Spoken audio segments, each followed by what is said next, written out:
Evening,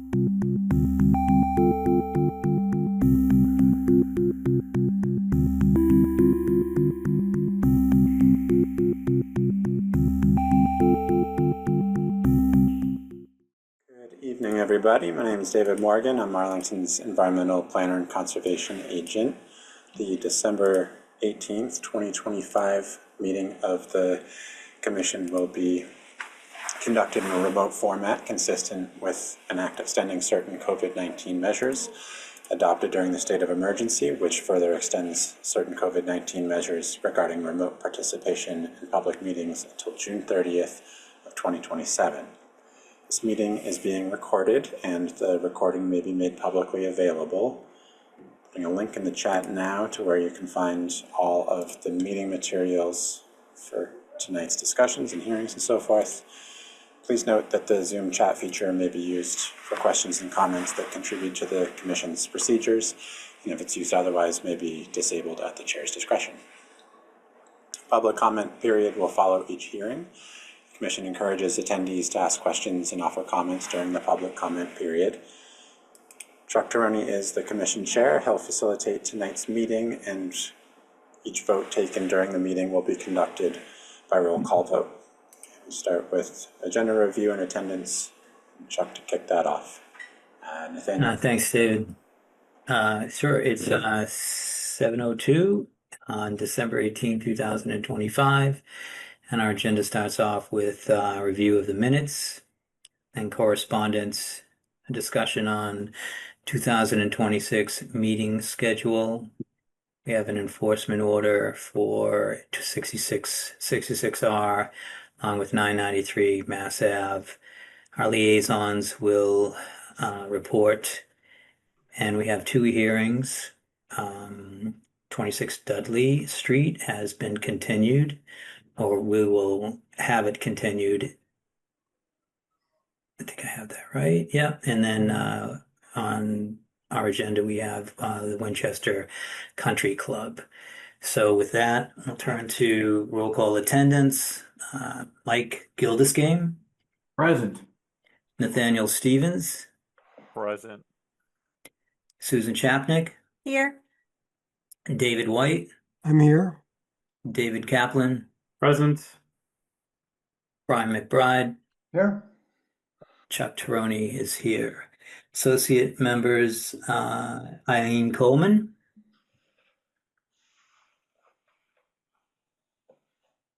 And Sarah Alfaro Franco. Present. Okay, so Eileen is not here tonight. All right, so we'll get right on to it here. Our first order of things is for review of the minutes. So David Morgan, could you put those on the screen?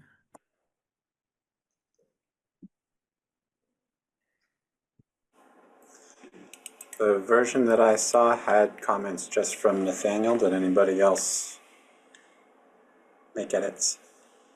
I was fine. I read it, David, but I didn't have any comments. Okay, great.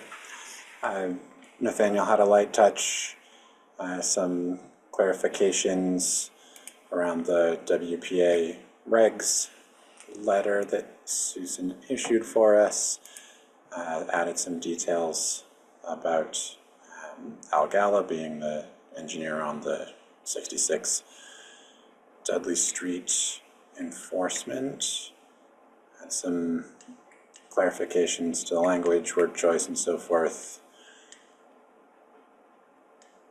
And this was a very brief meeting. There was an important clarification here about the rainfall data for the 26 Dudley site proposal. So Nathaniel added that. Otherwise, as I say, a very quick meeting, adjourned 8:10, not much to it. Any comments or motions from the commission? Move to adopt the meeting minutes as presented and corrected. That's Mike Gildesgame. Second was Nathaniel Stevens. And so Susan Chapnick, Yes. David White, Yes. David Kaplan, Yes. Brian McBride, Yes. Mike Gildersgame, Yes. Nathaniel Stevens, Yes. and Chuck Teroni says yes. All right. So for correspondence, I just say that if we have a correspondence on our website, if you're having trouble reviewing the comments or have any questions, you can reach out to David Morgan at the office, and he can answer your questions. I'm going to move on to discussions now. The first discussion is about the 2026 meeting schedule. So that might be a good idea to put that up on the screen. Does anyone have any comments? I think one of my comments was about July. Just to say that I would probably be taking that meeting off. July 9. Yeah, because I think Saturday or Sunday is the 4th. And so it sounds like that would be the vacation week from Saturday to the following Saturday. Okay. I guess there's, one point of information, one clarification to make here. The town maintains a list of observed holidays and tries to avoid scheduling things on those days. I have our federal and local holiday schedule, and we've compared it with that schedule, but I did not get a hold of the other holiday schedules. These are observances for different faiths and any other kinds of holidays that might not be part of the town's regular schedule. That said, the one clarification to make, I believe this is Veterans Day here. Is that right? Veterans Day? November? Yes. Yep. Yeah, thought so. Question, David, if we're moving July 9th, does that mean we have meetings on the 16th and the 30th of July? Well, no, I didn't say to move it. I said I can't make it. I was wondering if other commissioners could make it or not, because as long as we have a quorum, it can stay there. Yeah, that's fine with me. And Nathaniel usually takes off the same time as I do, but he might be going the week before. Nathaniel? Yeah. Thanks. I was actually, I've got to think about which of the summer weeks I'm going to miss. February 19th is school vacation week. I'll be out of town. Okay. Yeah, I'll be around. Again, we're just wondering about quorum. So are others around for a school vacation? I'll be around. I think I should be David, here, I think. Yeah, I'm curious about David Kaplan. I'm not sure yet if we're going out of town or staying. I'll get back to you though soon.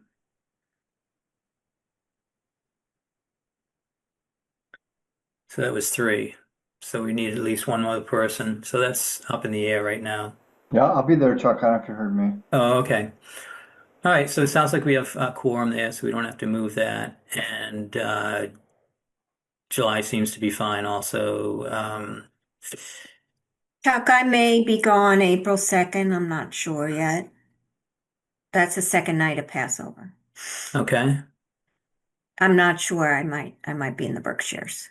But Is again, that- if you have quorum, it's not a problem.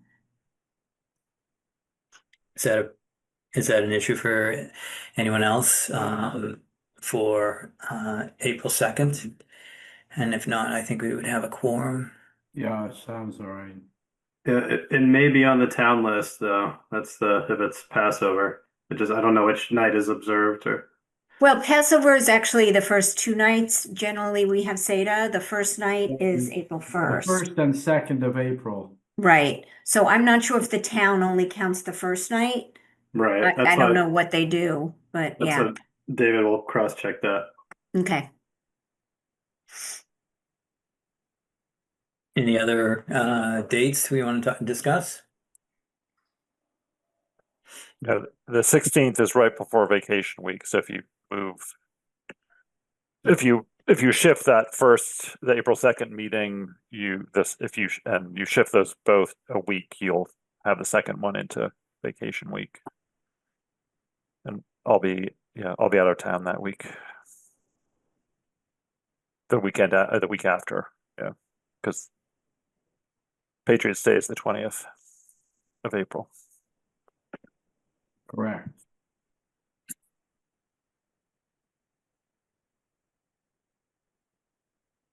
Okay, so it seems like maybe we'll want to tinker with it for April.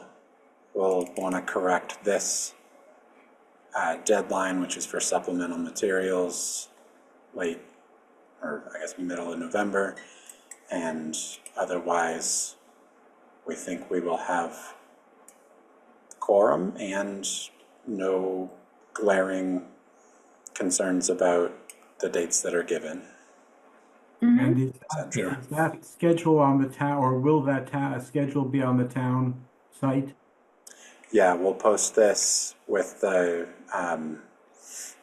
updated application materials, put the dates in the calendar with, the Zoom details and so forth, and make sure everybody knows. I think we actually have this as a separate download too in places, so we'll replace all the files that need to be updated. Okay. Can I Okay, have a thank you. motion to accept the 2026 meeting calendar? So moved. And this is Nathaniel Stevens. Second. Who was that? David Kaplan. Kaplan. Okay. Mike Gildersgame, Yes. Susan Chapnick, Yes. Brian McBride, Yes. Nathaniel Stevens, Yes. David Kaplan. Yes. Did I say David White? David Yes. White? All right. And Chuck Chironi says yes. Great. Moving right along. We have an enforcement order for 66R Dudley Street. I understand, and 993 Mass Ave, I understand that there's a plan that we have on our website. So is anyone here to speak of the plan and the changes that were made? Is Evelyn here? Yes, I see Evelyn. So, and David, were you going to put the plan up for members to see? Yes, I can do that now. It just opened.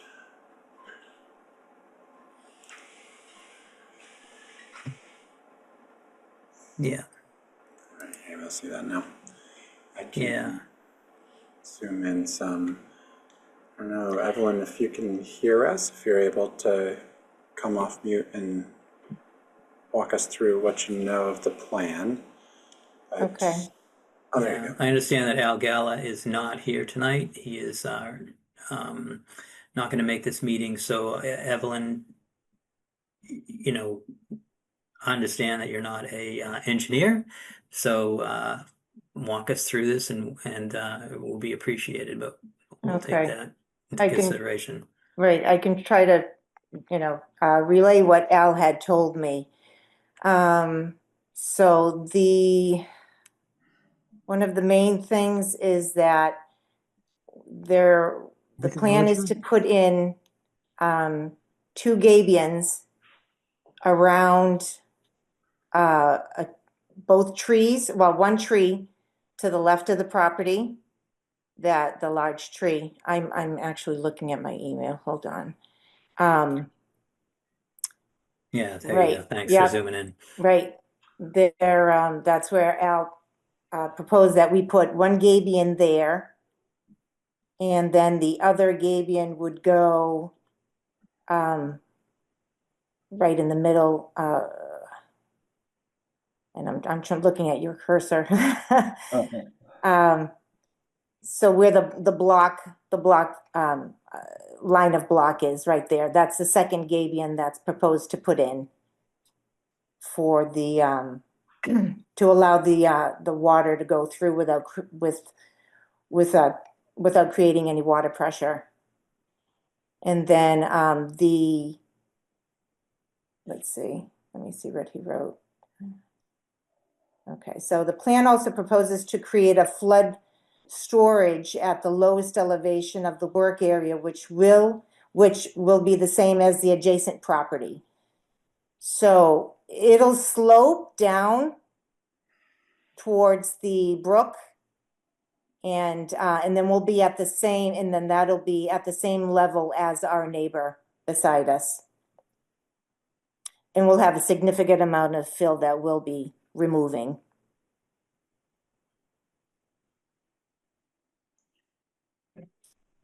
So that's, as far as, that's what I have from my notes with Al. Did, Sure. Yeah. sorry, Chuck, can I just ask, do we have numbers? There we go. Figures here. He said he was going to put calculations on the plan. David, if you can enlarge this a little bit for my aging eyes. Appreciate it.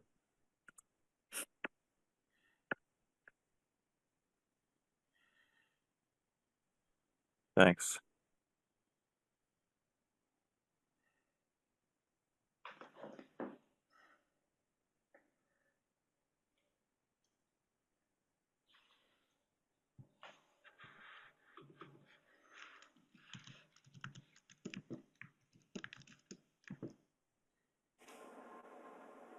Am I understanding this correctly? It looks like at elevation 73 roughly, removing 61 cubic feet across an area of 410 square feet.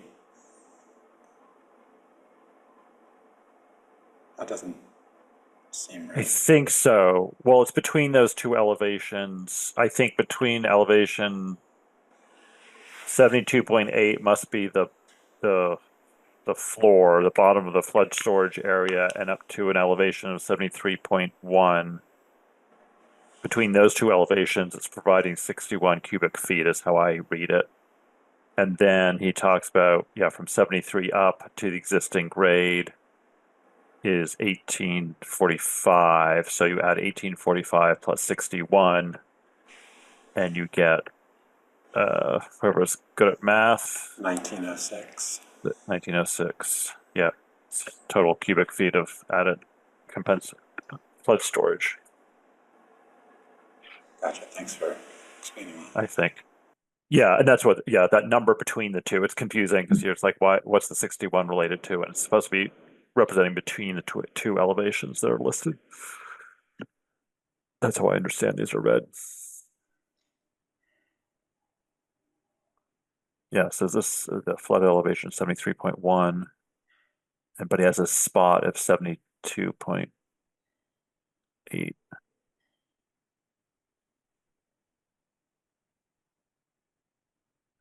Okay.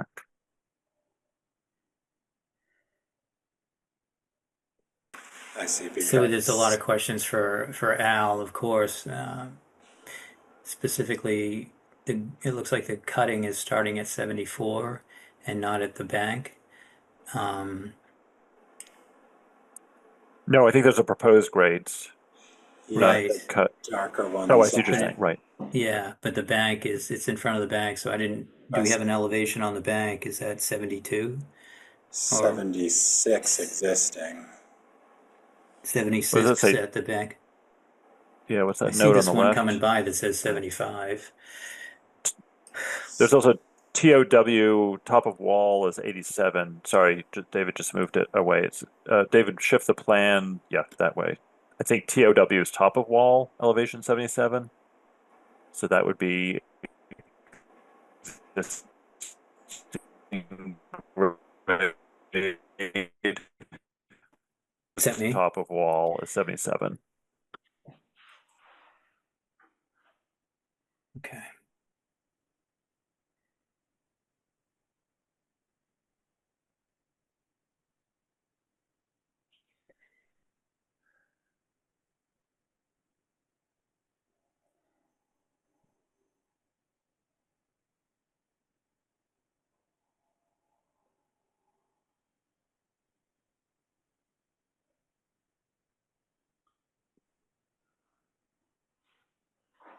Chuck, Yeah. can we ask questions now?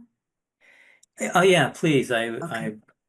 I heard some silence. I didn't know if it was my internet cutting out. Sorry, it was my internet, I think, was unstable. Sorry about that.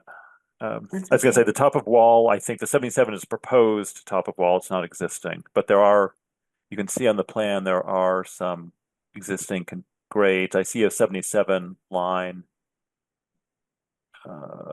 broadly, and then up to 78, 79, it goes up the hill, 80, up to Dudley Street.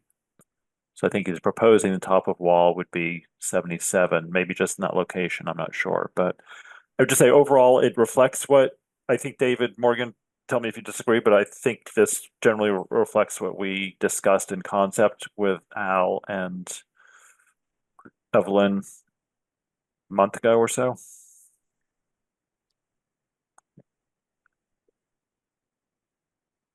So, yeah, we'll let David answer that, but I have questions for Al for sure. I don't understand the Sure. mechanics here.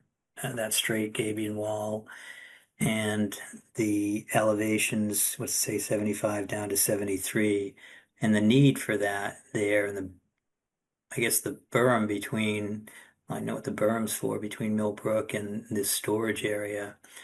Is he in, is he in groundwater where he's at? Is this going to be a wet bottom? No, I don't think so, because the lawn to the east, to the west, to the left on the drawing is not in water. I mean, that's a couple feet up above the surface of the brook. But Yeah, I and yeah, think I see 73 over there and 74. Couple of shots were taken right there. yeah. Yeah, so maybe, and I don't know what the 74.5 HP is, high point. But yeah, we do have questions. But I think that, I don't know, my general feedback is we're headed in the right direction for sure. So and it Hmm. looks, I'm pleased to see this amount of progress. And just to refresh everyone's recollection is that we did, when we first discussed this a year ago or so, we forgot that there were trees. The two trees that are there, or three trees that are trees to be protected. Those are fairly mature trees. So we didn't consider that when we first discussed the concept. And so this accommodates for that a bit by not removing those trees or not cutting so close to them. As far as we can tell, that would obviously destroy them. What is at the back where the two Gabion walls are, high and dry up in the land? Yeah, that area there. Is that a That's tiered a section? that's a slope. Slope. Yeah, we discussed the Okay. slope there, Mhm. grass slope, just to provide more sludge storage rather than having an entire wall all the way around. So, Is that going to be I, accessible? I don't know. Okay. Accessible for what? For people to get down in that area and Oh, yeah. maintain, I mean, Mhm. is the slopes Mhm. too steep? It Yeah, shouldn't be. yeah. It shouldn't Be be. nice to have some elevations on those slopes. Yeah. Uh, Mm. Like a 5 foot drop. 8 to 73. Mm-hmm. Yeah, we get 73 Mhm. to 78. We have, so I guess it's 5 lines between. So I guess each line's a foot, right? 4, 5, 6, 7, 8. Yeah. But I guess, yeah. So my suggestion is if people don't, Susan had some comments, I think, but mhm. maybe it might be helpful maybe to just a table of discussion until Al can join us, because I think there's a lot of technical questions. Susan, do you agree, or do you want to Yeah, ask I'm a fine with question? that. I would just like to ask because I'm not familiar with the terminology. What is a Gabion retaining wall? It's in a gabion, a wired fill basket. It's filled with stones. It is. It's good for Yeah. drainage, for water drainage. It is. It's like it almost looks like mesh, but it is. It's like a wire enclosure filled with stones. Exactly that. Okay, and how tall is that going to be, or is that going to be at the level of the grade and just holding in that area. Oh, with the top part? Yeah, Yeah, that's what I'm not sure because she has top of all 77, but you'll see the contour lines. but the There's gray's one at right. So I guess these are 78 questions 78. for Al. Yeah, so Yeah. I'll hold my other questions then because I think but I do agree with Nathaniel that this looks like it's heading in the right direction. I like that there's a planting area that's compensatory flood storage. And I like that the trees are protected. But I have some questions. Hmm. I'd Yeah, also like to know, oh, sorry, Mike, is that Mike or is that David? I mean, I guess I'm not a hydrogeologist, but I'm just wondering, like the design, it looks like with the storage area being lower than the top of bank, it creates a space if we were to get that storm event for it to overtop, and the water would stay there, but then, yeah, I guess it's just okay. So it just creates kind of a bermed low point, and in the bank of the stream more or less becomes a berm. I just like wonder how stable that is in the long term, or if there's any, I assume he went lower, a foot lower in that space to maximize the flood storage. But why it's not flush with that 74.38 that I'm seeing as top of bank, I assume that's a natural bank because that's not the called out retaining wall that's going to be removed. So I guess, yeah, it's just more of like, I guess, mechanics question about the design and, where water can go once it fills up that space and making sure that it's going to be kind of a long-term stable site.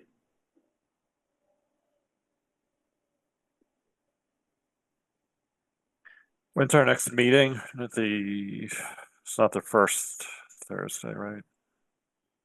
It's the 8th. The 8th. So I guess I would make a motion to continue the discussion to our meeting on January 8th.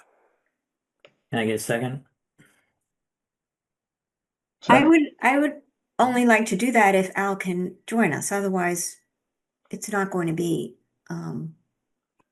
Right. helpful. Well, Oh, okay. yeah, I guess, well, Okay. we don't know. He's not here to say whether he can join. So if he can't join us then we continue it to the following meeting.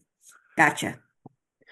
All right, my so we have a thinking. motion to continue to January 8th, and we have first and second. Mike Gildersgame, Yes. Susan Chapnick, Yes. David White, Yes. David Kaplan, Yes. Nathaniel Stevens, Yes. Brian McBride, Yes. and Chuck Teroni says yes. All right, Evelyn, if you could get that message back to Al, we'll I see will. you on the 8th. I will. You'll see Al. Right. I won't be here, but you'll, well, hopefully see Al. He had surgery today, so I'm not sure. Oh, I'm sorry. We'll see how his recovery is. Okay. And, Yep. Of course. Okay. We'll go from there. Okay. Thanks, Thank All right. you. All right. Thank you. Thank you. Merry Christmas to all. Yeah. Happy holidays. Yeah. Okay. Moving right along, we have an update from the Water Bodies Working Group. That would be David White. No real new news. Working annual report. Okay. David, anything to add, CP. David? Nope. We'll be working on procurement for the aquatic management contracts when we get back in the new year. That's Spy Pond, Hills Pond, and the res. In the budget. Yep, we're gonna have to do the whole FinCom thing again.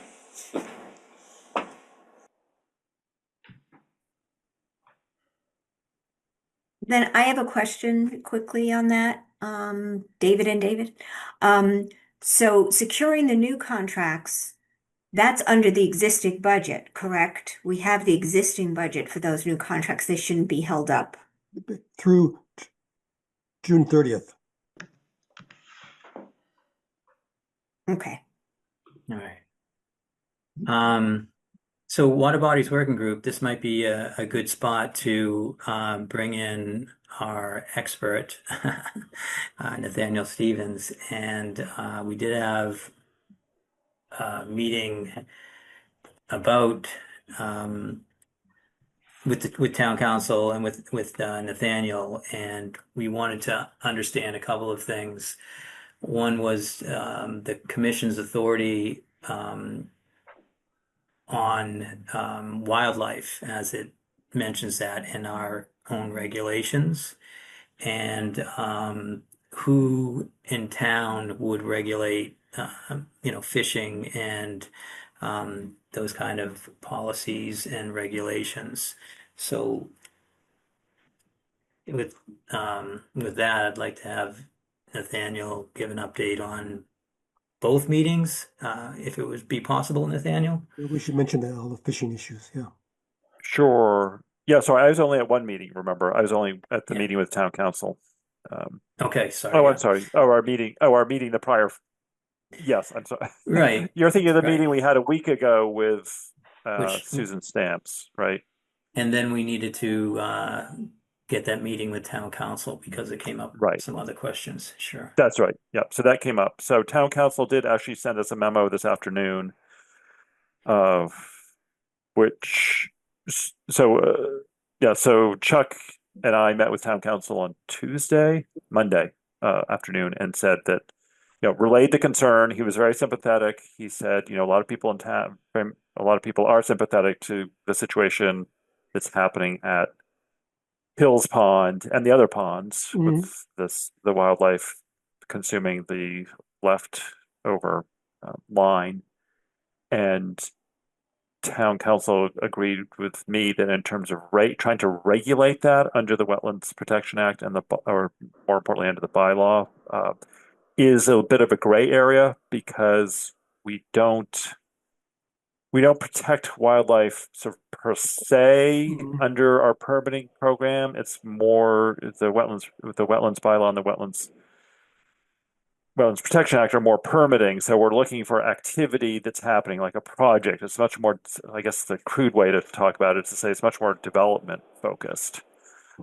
We're looking at projects that are digging, filling, altering, and things like this. So fishing doesn't fit in generally with how the Wetlands Act and the bylaws are administered, in terms of we don't regulate sort of activities per se in this sense. So it gets into a bit of a gray area.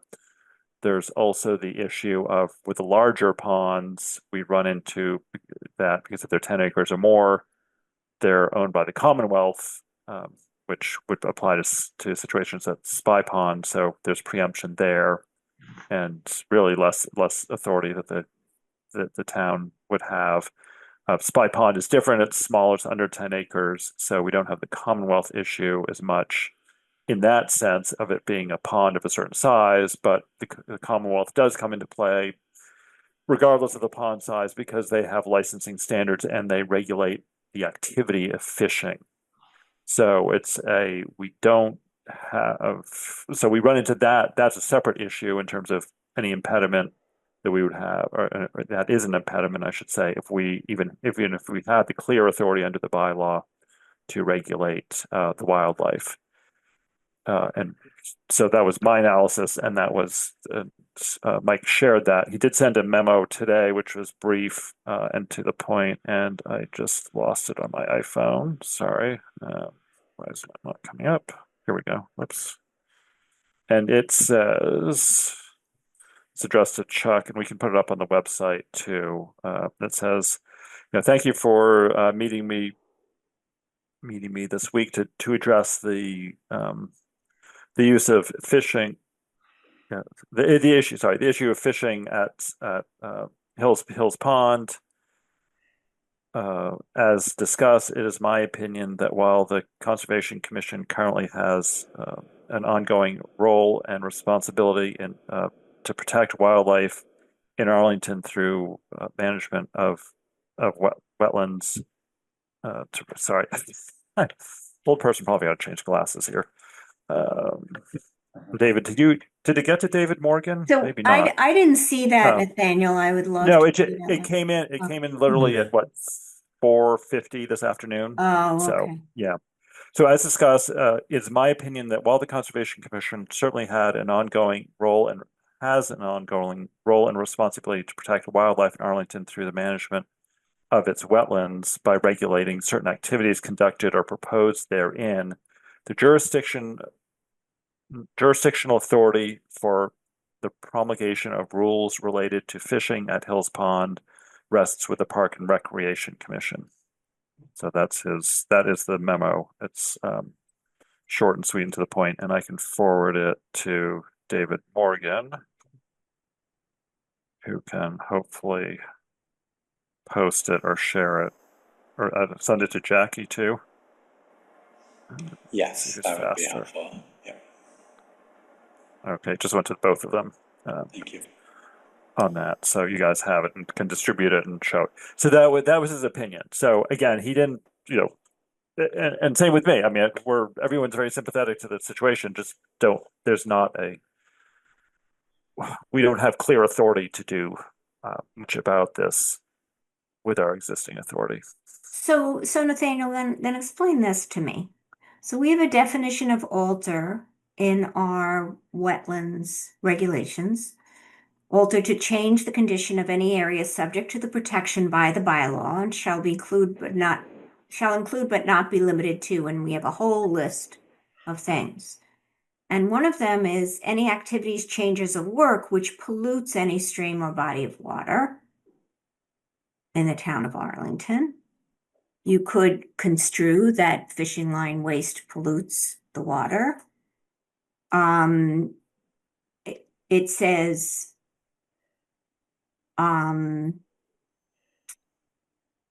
any activity.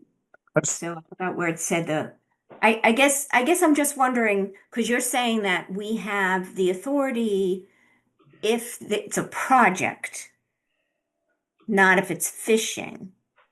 But if fishing causes waste and impact on the wildlife habitat, that's not considered part of our, That doesn't sound like pollution to me. it's not considered pollution. It doesn't affect the wildlife habitat. I think you'd have to define pollution to include that somehow. Yeah, it's a good point. I would consider the leftover fishing line and the hooks to be degrading the quality of the habitat. So if anything, maybe we can't regulate the activity of fishing, but we can compel the landowners to increase the amount of the frequency of cleanups, of management and maintenance. The landowner being the if town and the somebody, manager being Park and Rec. Yeah. yeah, if somebody were to dump in that area and like household waste, trash, that could be an enforcement order. Excessive fishing line that degrades the habitat. Also pollution, household waste. I don't know, just spitballing. Yeah. I Okay. see, multiple offenders and no clear owner. Well, Is there is an owner. who's that? Town. The town owns it.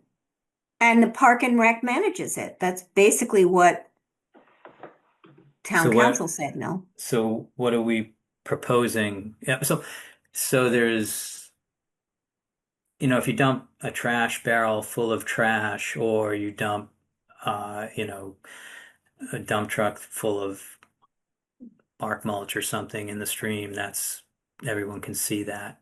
It's measurable. It causes, alteration. You can see that. One hook, one line in the water, or several hooks in the water. Is that measurable? Is that the same action? And that's why I asked Nathaniel to be the lead here, because that, I want to know if that's true. If it's one or two, if it's, we can walk around, we count more than 10 pieces of line up in the trees, or one bird or one turtle with a hook in its mouth or somewhere else. Can we take action on that? Well, yeah, I mean the case of the truckload of bark mulch, there's a clear, filling, altering a function of the wetland, and even if it's just line and hooks, it alters the function of it as a habitat. One of the values. Mhm. Yeah. Well, the But again, question, yeah, I think it's One, I so understand so your point. if Hills Pond is less one fish from that one hook, it's been altered. Unlike someone just catching that fish. I think we've shown a preponderance of evidence that it's not just a single occurrence. I yeah, mean, but there's No, a I agree there's an preponderance of issue out evidence there. that it's I not a just, single occurrence. It's a continuing problem and occurrence over time, except in the winter when nobody's fishing.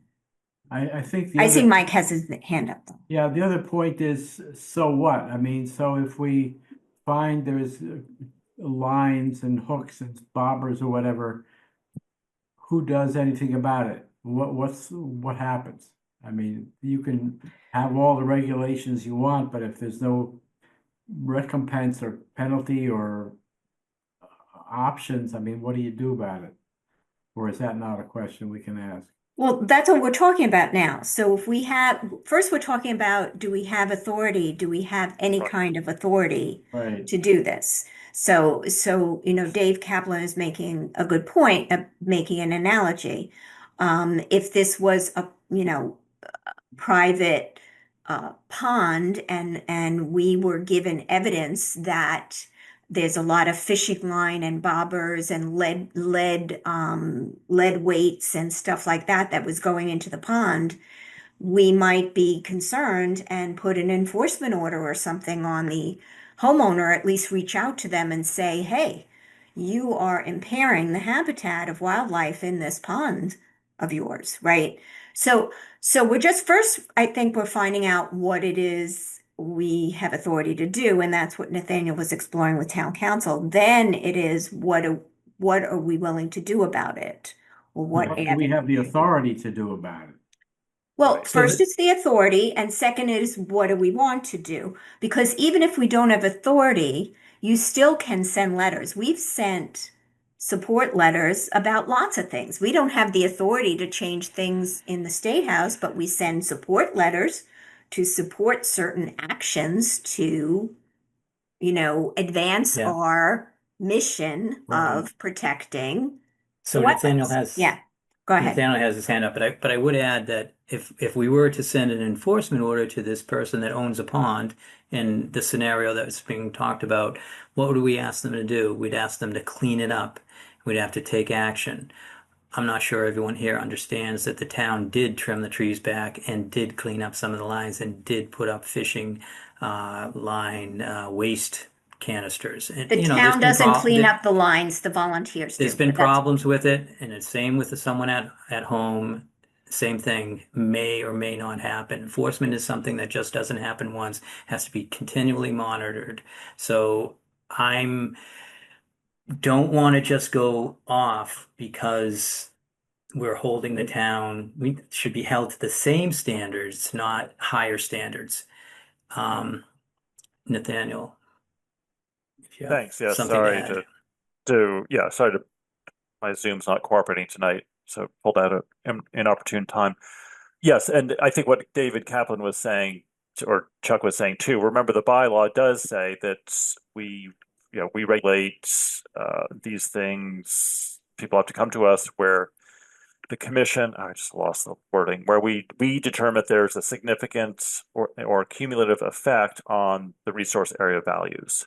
So we do have that standard too, but and I was going to say, yeah, so jumping ahead to the practicality, the practical issues here, it is a difficult thing because it is almost like it's third parties dumping things on someone else's property. You know, it's the fisher people who aren't the owners, and or if we hold the landowner responsible, that gets in a sticky situation, and it's a scenario, in fact, that we teach in the MACC enforcement module as one of the most difficult ones to deal with. And of course, the example they give there, it turns out that the property owner is very cooperative, so there's a nice happy ending there. But they don't always turn out that way, for sure. So it's just, but yeah, this is hard. It's in some ways it's akin to some bylaws, some municipalities trying to regulate the use of docks and piers down on Cape Cod. That's often an issue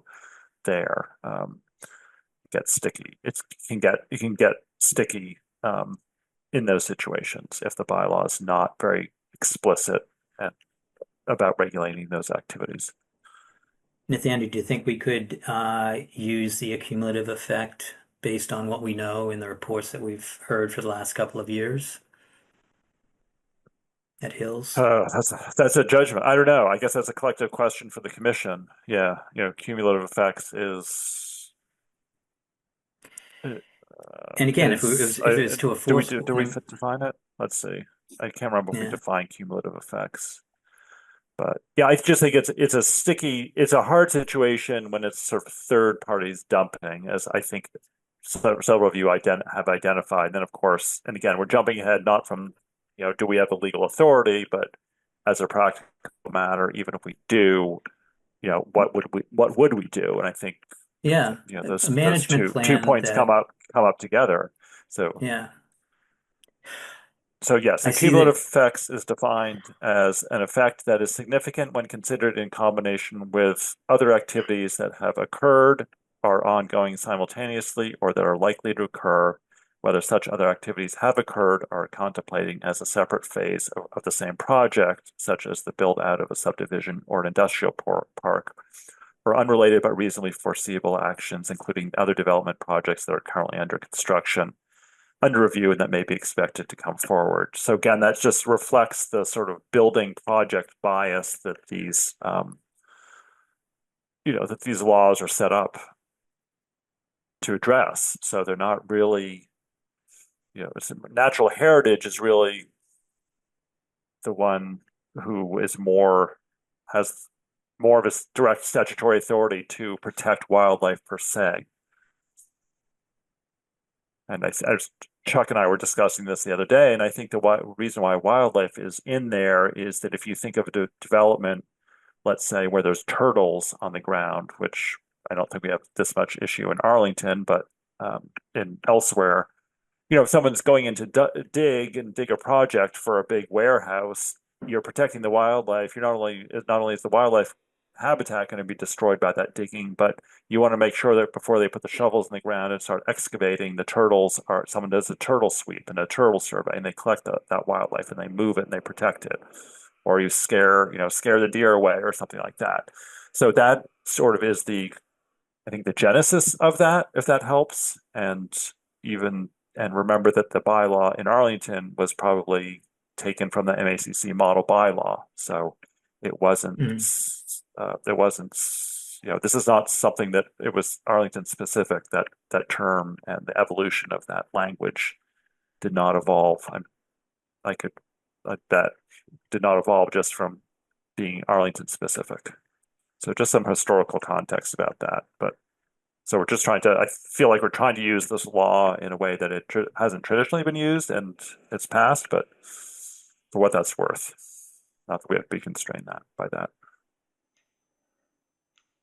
All right, I'm done with my speech. I don't see any hands up now. So, sending out an enforcement order and is one thing, but you could step over that hurdle and then come up with a solution, like a management plan that everyone agrees to. I don't know what the answer is here, but maybe at some point that fishing line committee is formed by the recreation department. I don't know if any of the commission are going to be asked to be on that, but It seems like Hills Pond is something where they need to do a sweep once or twice a year to make sure that the fishing line is pecked up. And maybe it could be regulated a bit better, but it's not, I don't see that as something that we have any control of unless it's causing harm to one of the 8 interests of the act. Susan, you have your hand up. Yeah, respectfully, Chuck, I don't agree. The Park and Rec has put together the fishing line working group before. The only recommendation they accepted from that fishing line working group in the past, I've talked to one or two of the members, is putting the receptacles in for the fishing line collection, which have not helped the problem. In fact, many of them, most recent ones, have been vandalized. There's no way to pick up the fishing line waste, even if they were used. Park and Rec is not cleaning up. Yes, DPW helped cut some of the trees back, but Park and Rec is not cleaning. And twice a year wouldn't do it. Volunteers do it weekly right now. Save Arlington Wildlife, friends groups, etc. clean up weekly, not in the winter, but in the fishing months. So I respectfully disagree. I also disagree that I do think it's harming wildlife habitat. I agree with Dave Kaplan. There's turtles as well that are being harmed. It's not just fish. It's not just waste harming fish or birds. It's turtles as well. Um, so I feel very strongly that something needs to be done other than just saying it's in the purview of Park and Rec, throwing our hands up and say we're done. I would like to see the Conservation Commission supporting a warrant article, maybe not sponsoring one, but supporting a warrant article to address this problem. I think it's critical. We sent a letter. We all decided to send a letter to the select board in the summer, very strong letter, asking the select board to take urgent action, which they didn't because they said it wasn't their purview. But we made that decision. We had this discussion and made that decision. And maybe we're forgetting what happened then in that discussion point. So I just wanted to make I'm that. not forgetting. I Yeah. talked to Jim Feeney, and he said that he reminded me that the town went out and did this work, and they also did work at Spy Pond. And I'm not, I'm not against this. I think that you've mentioned a few things. I don't think they're strong enough to send an enforcement order of, some lines, some hooks that are in the water. We talked about a measurable amount, something that we can see that it's clearly altering. Um, for me, I think that I would like to see more of a cooperation with the town and the recreation department. And if it's more than twice a year, then that's fine. I don't know how often they have to get out there to cut the trees back, but that kind of conversation needs to happen. Um, let's see. Yeah, Nathaniel has his hand I up. think Brian was ahead of me, so I defer Oh, to Brian. Brian, Oh, yeah. yeah, the background. I didn't see your hand. Yes, I just a couple of opinions really. So I sort of feel that the question about the liability of the manager or owner, I feel it's like if you invite someone to your house for a party and they spill things into the neighbor's yard, then the owner of the house is responsible. And so while it's individual fisher people causing this trouble, the owner of the property, the manager of the property does have responsibility. I also feel like while the town council did say PRC does regulate fishing, I feel this is more, I think the line of this is fishing waste, not fishing itself. Right. Doesn't put it into our bailiwick. And I also, another opinion is that I don't think that the actions of the PRC so far have been effective, and that it maybe have reached a point where we need to say, let's stop fishing for some time until we can come up with a genuinely effective response. So I don't know how that fits into an actual action, but I just want to share those opinions. Thanks. Okay, Nathaniel Stevens. Thanks. As we discuss this more and more, I think to me it's sounding a little bit like the off-leash dog issue that's been I hate to bring that up. Awfully off-leash dog issue that we've had in town for years and years and years. I mean, it's similar, there are parallels here. And so I guess, what can we learn from that is really the main reason I bring it up, not to try to torpedo this effort, but just to say, look, how did, again, it was on a lot of it's on park and rec land and people, even with a quote unquote restricted hours and ban on having your dog off leash, it still happens. So I don't think it's just a cleanup issue. It's also a education or regulation issue. So I had suggested, I think there's Susan on the line at our meeting last week, is that I encouraged her and I guess her group to really put a warrant article together to get this in front of a town meeting so that it gets broader awareness and buy-in, and maybe that warrant article is putting a moratorium on fishing at Hills Pond for a certain period of time while we study this, while this issue gets studied more and more. To me, that seems like is a politically in this town a better approach than us issuing an enforcement order against a sister board and commission. And remember, the Park and Rec has been responsive in the past to our concerns about areas of Hills Pond in terms of having off-leash, continuing to prohibit off-leash dogs in the woods above the pond. When I was at one of their Park and Rec meetings a year or two ago, there was a group there that came in to try to have that removed, and Park and Rec said no. At the Conservation Commission's request, because it harms the pond, we will not change that. So, they have been accommodating to some of our requests and accommodating our duties. All right. Okay, so if anyone else, Susan, I know we've heard from the commission. I know Susan's here. Susan Stamps, why don't you join the conversation? Thanks a lot, Chuck. I guess my only question is, I was just looking up online to see what the Park and Rec's authority is. Where did they get their authority to be in charge of the parks, so to speak, that was mentioned earlier? And I see it's under chapter 45 of the general laws. And it does, it says that the boards, the PRCs are, they're in charge of the parks. And I'm wondering, well, what if some commission is in charge of the parks, but yet they're not doing what they're supposed to do in order to keep the parks safe for wildlife, for example, or safe for children because they have broken climbing structures or something. I just think there ought to be a way for citizens to demand that a public board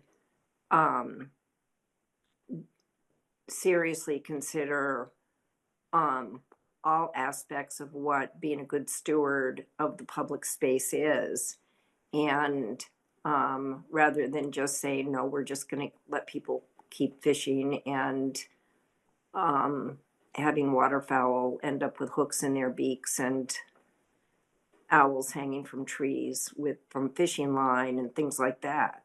I just wonder, I don't know, my area of the law when I was practicing was not administrative law, so I don't know how one challenges or takes a commission or board to task if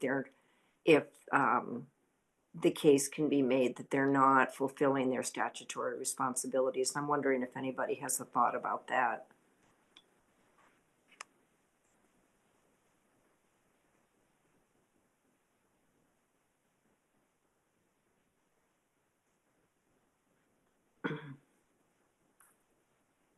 Yeah. Well, I don't think any of us know that. And I don't know that we're willing to say they're not doing their job. I think what I'm hearing from everybody is that we're concerned. We've been concerned. We sent a letter. It's not a secret. yeah. What our concerns are to the wildlife habitat and the wildlife.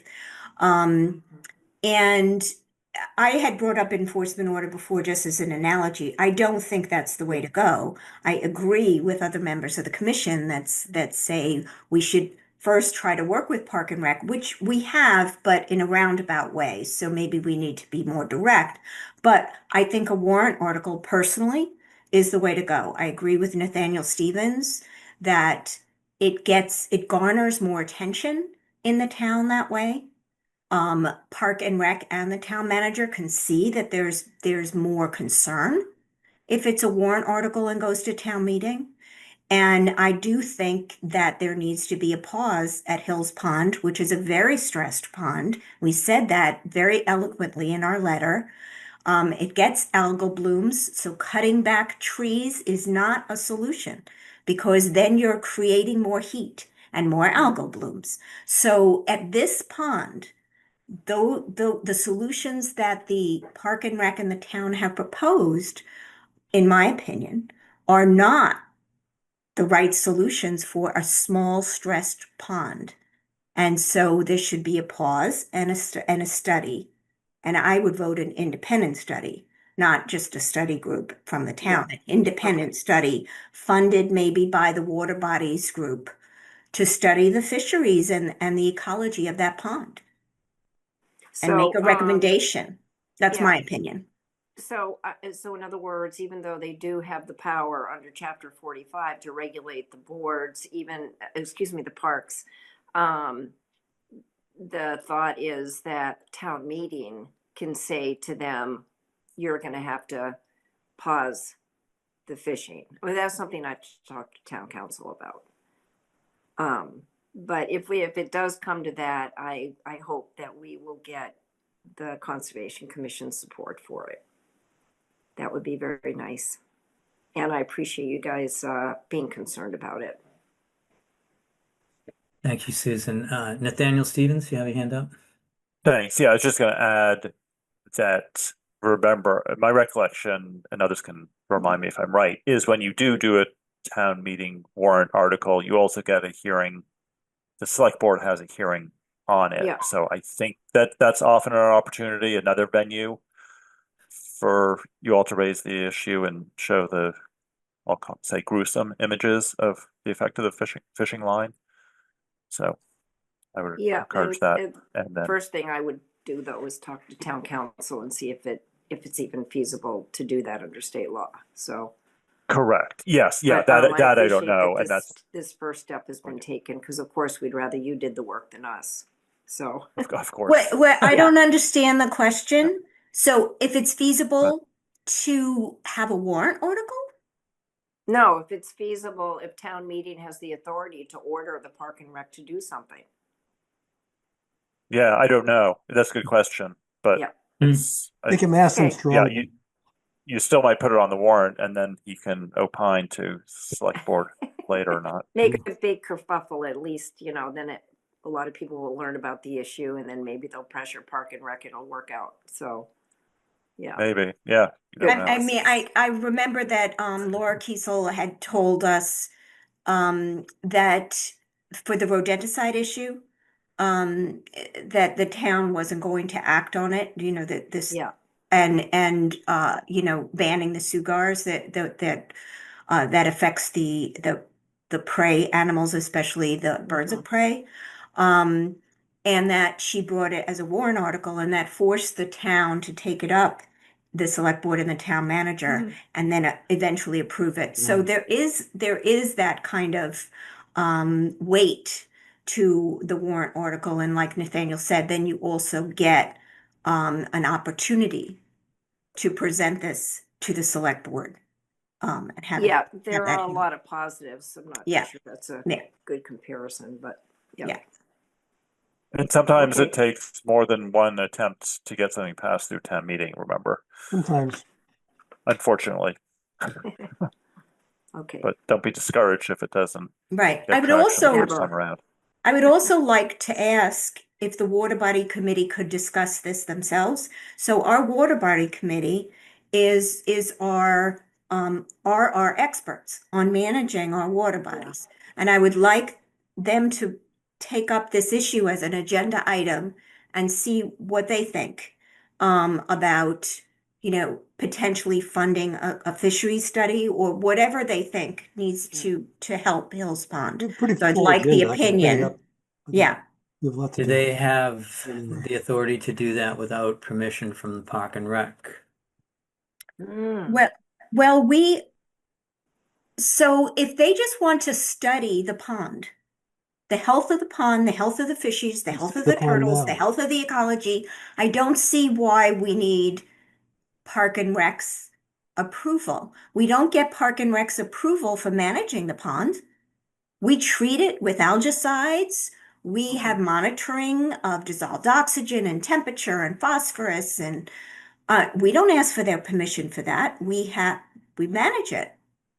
So Like, you're managing it to keep it open. The goal of the committee, to this point was to keep more access, cleaner water, safer conditions. This study is to close it down for a year. No, it's not. And Not it seems to be different. No, the study is not to close it down. Closing it down is a proposal in the warrant article. The study is to study it, is to do an assessment. What's happening? The study is not to close it down. No. The study's an assessment. Okay. Yeah. Yeah. Nathaniel Stevens?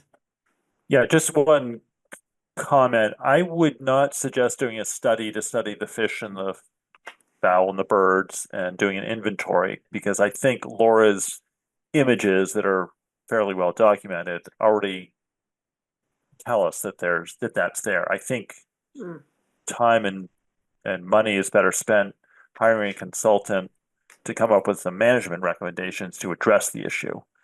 Would be my 2 cents. Because if we spend money on a study to document the fact that we know there's fish there, people fish, right? We know that there's birds there. We have photographs, people see them. We have photographs of them entangled with wire. I think really the issue is, what do we do about it? So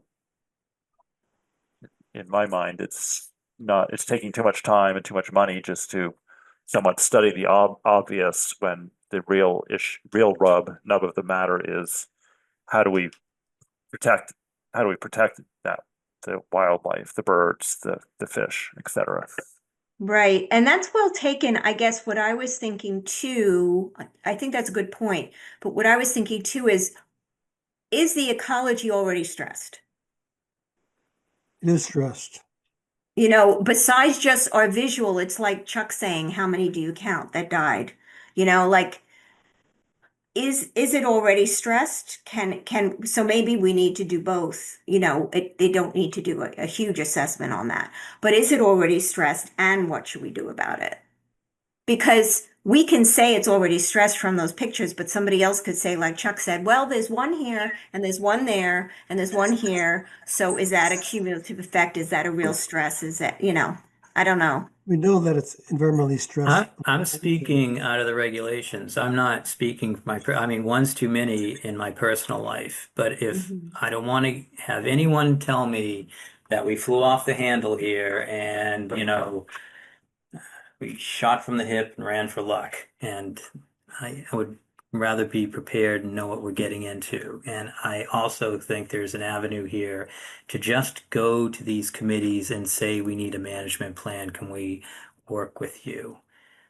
Me and Susan are planning to have a meeting with Natasha and Jim Feeney. I don't know if that's going to happen together or separately, but I did ask David to set that up this afternoon.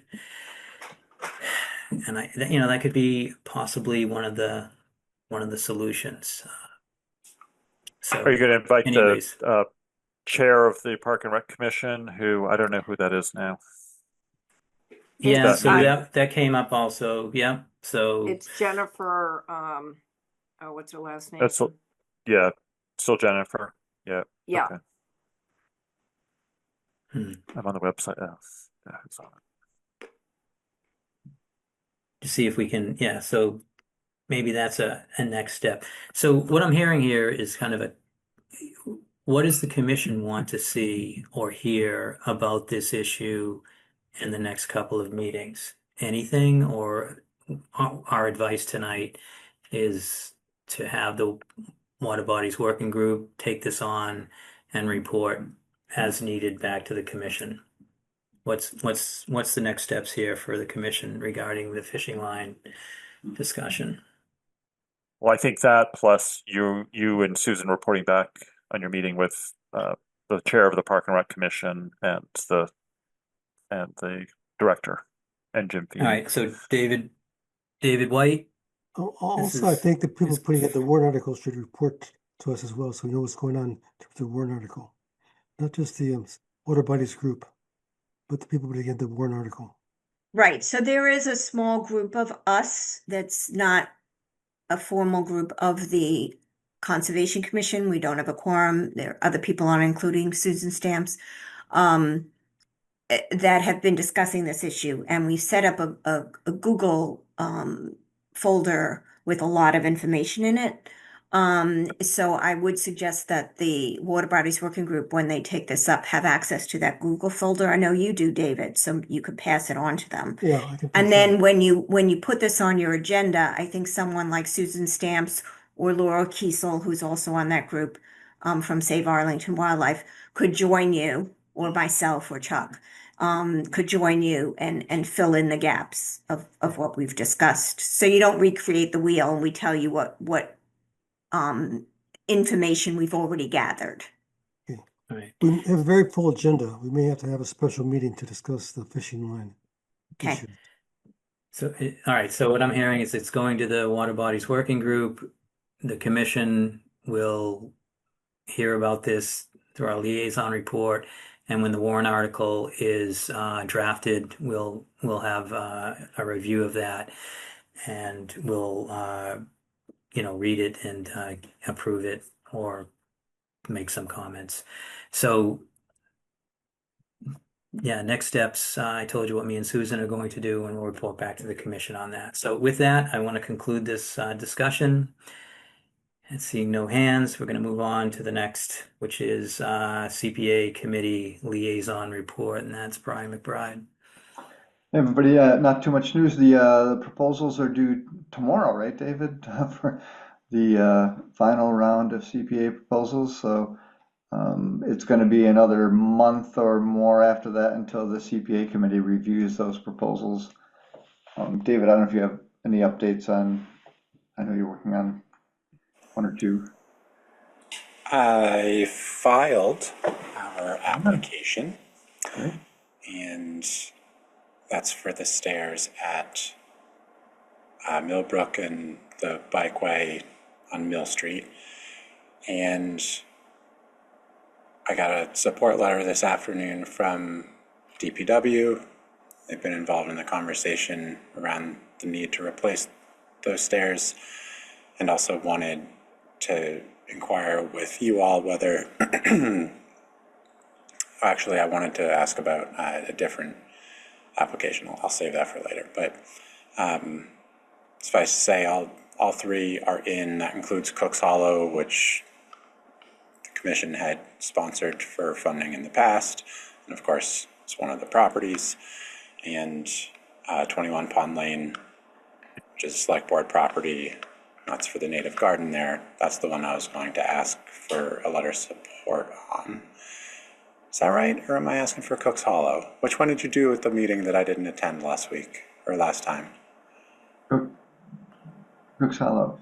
You did Cook's Hollow. Okay, so it is 21 Pond Lane. I drafted a letter. Happy to share the content if you want to vote on it. These will be added after the fact along with DPW's letter to the application, and anybody else who comes in between now and the final presentation. Officially were filed, but it's still sort of open in as much as when we present we can say, by the way, a number of other people have signed on. Would you like to see content of that? Would you want to vote on somebody working on it with me like you did the last time around? So Brian sort of took the lead on the Cooks Hollow revisions. How do you want to proceed with it? So it's still a draft, or you need to draft it, so we could have a vote for you and Brian to work on it. Do we need to review it after it's finished, or you want to vote to support this project at this point? I trust them. Yeah, I'm happy either way. All right, David White, you want to put a vote together?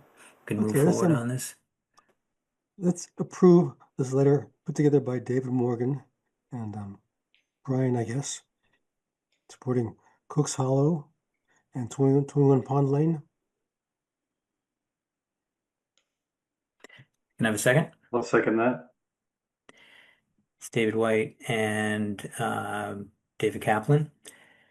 So, Nathaniel Stevens, Yes. Mike Gilderscame, Yes. Susan Chapnick, Yes. Brian McBride, Yes, David White, Yes. David Kaplan, Yes. and Chuck Tironi says yes. All right, Sarah Alfaro Franco. Oh, sorry. Anything else with the CPA liaison report? no, just a little sidelight. David and I talked about the other two properties that we had originally thought we might do for CPA funding, the Windows on the Mystic and the Meadow Brook. And David has some other ideas about other alternative funding. So there may be a way to skin that cat in the future. Those are two neat projects that would be cool to have some signage and some trails and benches, etc., on two Concom properties. We'll come back to the commission more when we have more information. Good. Sounds great. Thank you. So let's turn to Sarah Alfaro Franco with a tree committee update. So the tree committee met last Wednesday, December 10th. There was a report from the tree warden, and the committee was very pleased with there was a public shade hearing at the select board from October 28th. And it was regarding a request to remove a healthy public tree to widen a driveway.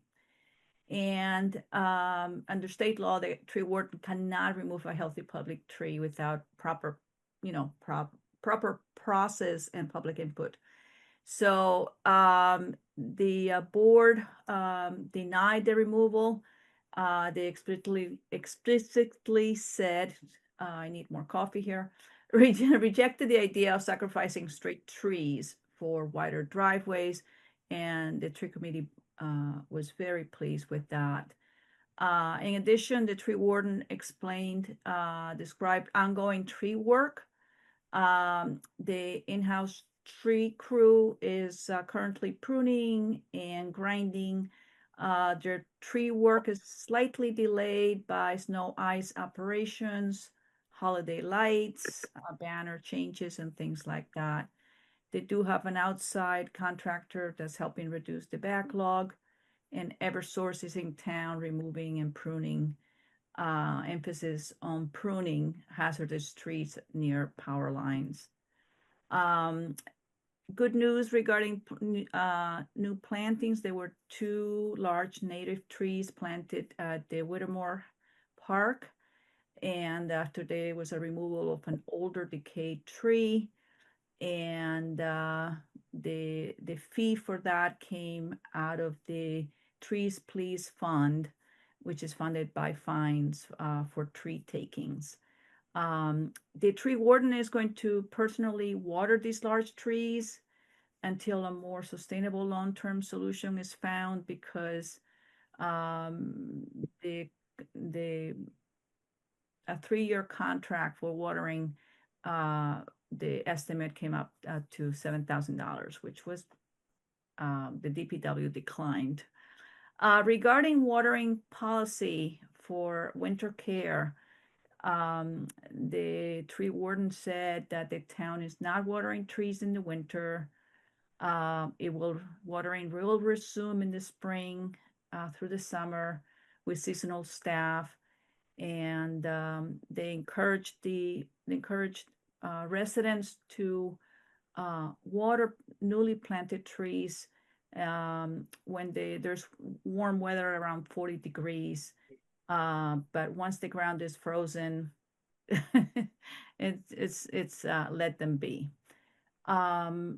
Additionally, the committee reviewed the current tree bylaw, discussed possible amendments to address some existing issues they've identified.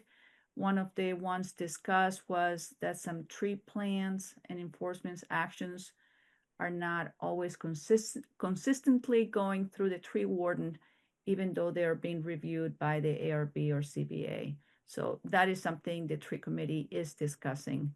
And the last thing I wanted to mention was there was discussion about improving the community canopy program, which sells subsidized trees to residents for private planting.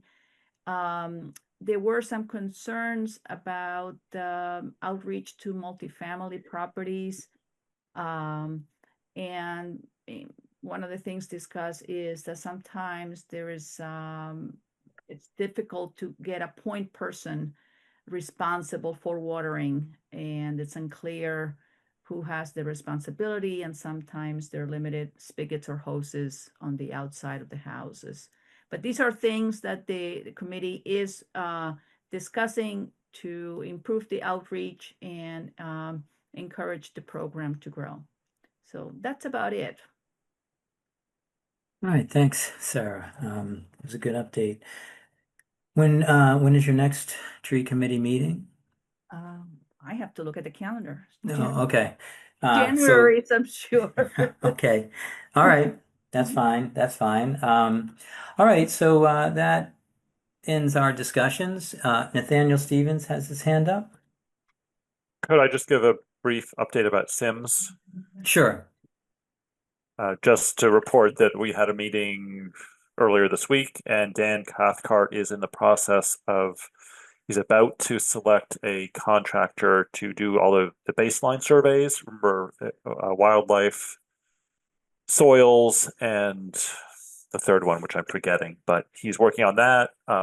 Those might be spread out a little bit and do some seasonally over the next year, because obviously vegetation will change over the year, wildlife will be different over the year, and the contractor actually had some suggested some tweaks to the program, but that's well underway. We're still working on encroachments. We're going to give a final sort of demand letter to the three property owners who need to have things moved off the town property, and the property, Arlington 360 is working with their attorney on letters to that effect. So that's the latest, and we'll be meeting in about another month. Thanks. All right.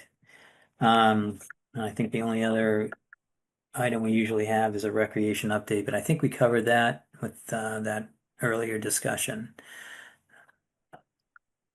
And don't see David Morgan's head getting ready for a discussion. So let's move on now to our hearings.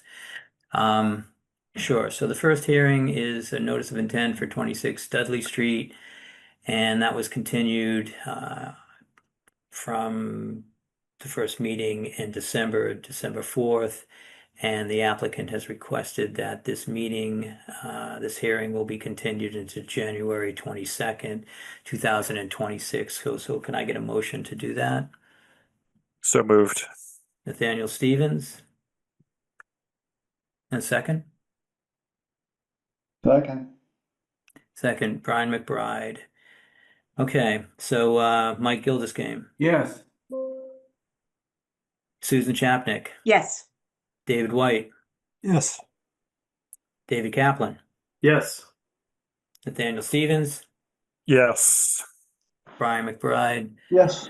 Chuck Troni says yes, so that's moved to January 22nd. Next on our agenda is a notice of intent for the Winchester Country Club at 468 Mystic Street. And this was continued from December 4th also. So the DEP file number is 91375. It's a notice of intent for the Winchester Country Club. The Conservation Commission will hold a public hearing to consider a notice of intent to perform to perform golf course fairways and greenway reconfigurations and improvement. Areas proposed to be altered include the buffer zone, adjacent upland resource area, and the riverfront associated with Herbert Myers Brook. So I'm not sure who's here for that, but I see a couple new people. Andrew Gorman, Matt Coe, and who else do we have here?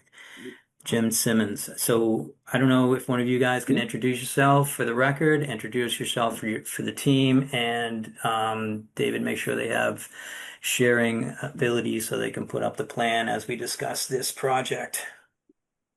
Thank you, Mr. Chairman. Andrew Gorman from Beals and Thomas, Environmental Specialist. Join with me this evening, as you mentioned, Matt Cody is a civil engineer with Beals and Thomas, and Jim Simmons, the general manager of the Winchester Country Club.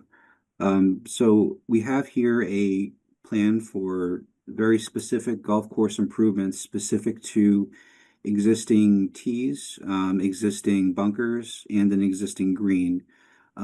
We see here on this map the Winchester-Arlington town line. We have filed in both towns for course improvements. We did receive an order of conditions for this similar work to the north of this in the town of Winchester. But this is specific to an area relative to Herbert Meyer Brook. So work within the 200-foot riverfront area, work within that adjacent upland resource area, and work within the buffer zone. We're not disturbing any area within the buffer zone to bordering vegetated wetland, but it is all the jurisdictional setbacks associated with Herbert Meyer Brook. I will lead with this in saying that there's no tree disturbance proposed with this project. This is a very focused landscaping endeavor that is attentive to the configuration of existing sand bunkers, the existing green, and the existing tee box. So on the northern side, the tee box modification is the dashed green line. We see some grading adjustments there, and it's some alignment shifting. That's where we are closest to the resource areas, right there on the edge of slope there. And our sediment control barrier is shown in that dark line. The bunkers are the areas in yellow that you see here. They're existing sand bunkers. So we have some grading associated with those. There's 3 on this westernmost side of the course. And then down to the south, if we want to pan that way, Matt, thank you. Those 2 areas there. So in the outermost portion of the riverfront area, and then back up on the northwest, we have the realignment of the existing green. So we're not anticipating any changes in cover type. Areas that are sod today are going to be replaced with sod on place once the minute grading changes are made. We're not anticipating any changes to stormwater management on site. Herbert Myers Brook remains the design point in our watershed of how stormwater is managed on this site. And again, we're not trying to disturb any trees or propose any new impervious surface. This is strictly for the alignment of these features in accordance with the overall master plan for the Winchester Country Club. So with that, we would like to welcome any questions the commission has on our plan here. Sure. So Susan, I see Susan has raised her hand. So why don't we lead off with Susan Chapnick? Mm-hmm. Thank you, Andrew, for explaining that. So I do have a few questions. I noticed that you filled out the stormwater checklist and said there will be no changes. How is stormwater currently managed on site? Yep. Matt, do you want to speak to that? Yeah, I mean, currently in this area, it's not. I mean, just mainly like there's no impervious area. That's typically there are water sitting fairways, greens being absorbed, running off to the brook, just across fairways as it does currently. And again, in this project doesn't propose to change that in any way. Okay. And I also noticed that you said you're not changing any long-term operation and maintenance plan. Everything will be maintained the same way. We don't, what is your operation and maintenance plan currently in terms of things that we would be concerned with, like fertilizer, nutrient loads to the brook?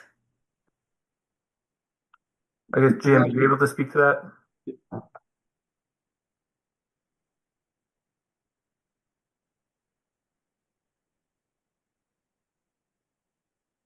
I believe you're muted, Jim. Yep.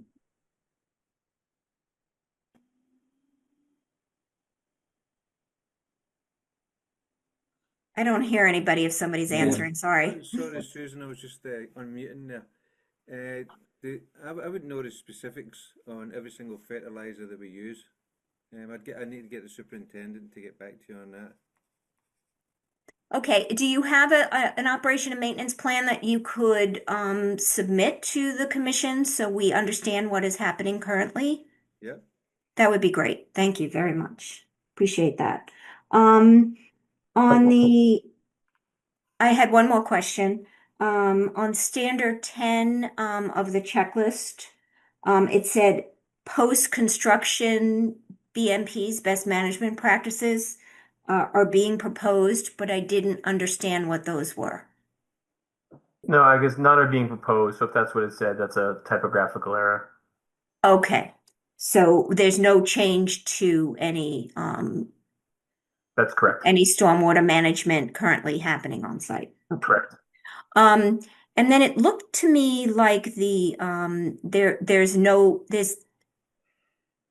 well, actually, maybe you can just tell me, what is the current state of the banks and around the brook there? Is there grass? Is it Yeah. naturalized? I think it's most, Jim, I think it's generally vegetated with grass. It's about a combination, if I may. So there's areas where it slopes, edge of turf. There's areas where it's, rock. I did the field delineation. There are areas where there's rocks protruding. So there's a myriad of existing conditions. Largely, it's pretty well defined by a steep slope. That's the mean annual high water boundary. But it does change depending on where you are topographically. Thank you. In that's not going to be changed in any capacity. Yeah. Thank you. Those are my questions right now. Thank Sure. you. David Kaplan? Yeah, thank you. Just so for the work that you're doing on the tee box on the northern portion there, and maybe I'm misinterpreting the plan, but it looks like that tee box is getting closer to the stream that has riverfront area. Can you speak to that and I guess the ground cover that it would now that's existing that would go away? I guess sort of T-bot, what would be removed to move that sort of back end of the tee box closer to the stream? Yep, thank you for the question. So it's essentially a grass slope that leads down to that vegetated area. You see the canopy cover is those kind of squiggly lines in dark gray on the underneath where we have the green dashed. So the purpose of this is a realignment of that tee box as per the golf course architect and creating more continuity between that and the I believe the hole to the northwest. So it's a tighter point, certainly, but again, it's sod in existing conditions, and it's going to be that, albeit the grade is changing slightly there. Right, yeah, it's looking like it's getting. So what's the drop off? It goes from 74 down to what's the grade line that the ECB is? I guess it's yeah. So top of bank is closer to what 65? So like a Yeah, I would say it's about 65 for top of bank. The culvert elevation 63. That the final grade line is 72. Then we have a larger 73 underneath it. Yeah. Okay, so that's all grass. Is there an opportunity? I know tee boxes and greens, they're the points on the golf course traditionally that get the most amount of treatment, fertilizers, herbicides, pesticides, and the like. Because of that tee box getting closer to the resource, is there an opportunity for some kind of buffer planting, to create some kind of nutrient sink on its, as it sheets down to the stream? We can certainly explore that to see if it's an option. It would be planting on that new slope though. But we can certainly explore that, and if for some reason we think that that's something that's not feasible, we can try to prepare a response to the question. Okay. Yeah, thank you for looking into that. Yeah. All right. That's all my questions. Thank you. Thanks, David. Brian McBride? And just curiosity question, what kind of equipment will you be using to do this work, and how much dirt? Is it, like a pickup truck worth of dirt, or is it a big dump truck, or what kind of volume of dirt are you removing and moving around? I suspect it's quite a bit more than a dump truck or than a pickup truck. But Matt, do we have economies of scale for that, or is that something that Jim is familiar with? I don't know. Typically it's like, I think to your point, it's going to be more of a dump truck. But again, I think the Yeah. grades are generally staying somewhat similar. Yeah. But right now this is a 75 coming across. It's 75 in the existing condition. A 74 staying nearly 74. It's really just changing in here. And then as you obviously move away, these grades aren't changing drastically. So there obviously is material that's going to need to be imported. But then again, as things get cut down, it might be kind of more of a cut and fill analysis that ends up kind of balancing in some areas. Some areas we're going to need more, some areas you're going to need less. Hopefully it works out that way. Typically the golf course architects are cognizant of that. Yeah, just curious. Thank you. It's a good question. In these areas, they don't stay open for quite a long time once they can put the sod rolls right back on top of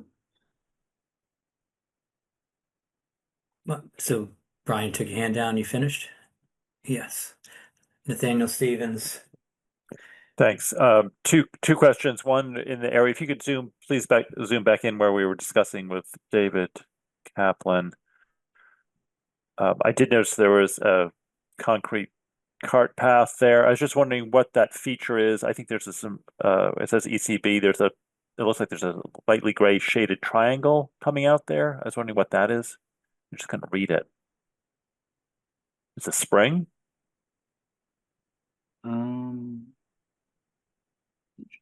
Is that what it's saying? The something spring? Yeah, I'm not sure. That might be a memorial stone there off of the bituminous concrete roadway. Okay. Yeah. But I share David's request to see if you could put some vegetation there rather than just sod would be good. I think it would be easier to maintain, but I think in terms of enhancing the resource area values, I think vegetation rather than lawn would be better. My second question is, how long would this work take, do you anticipate?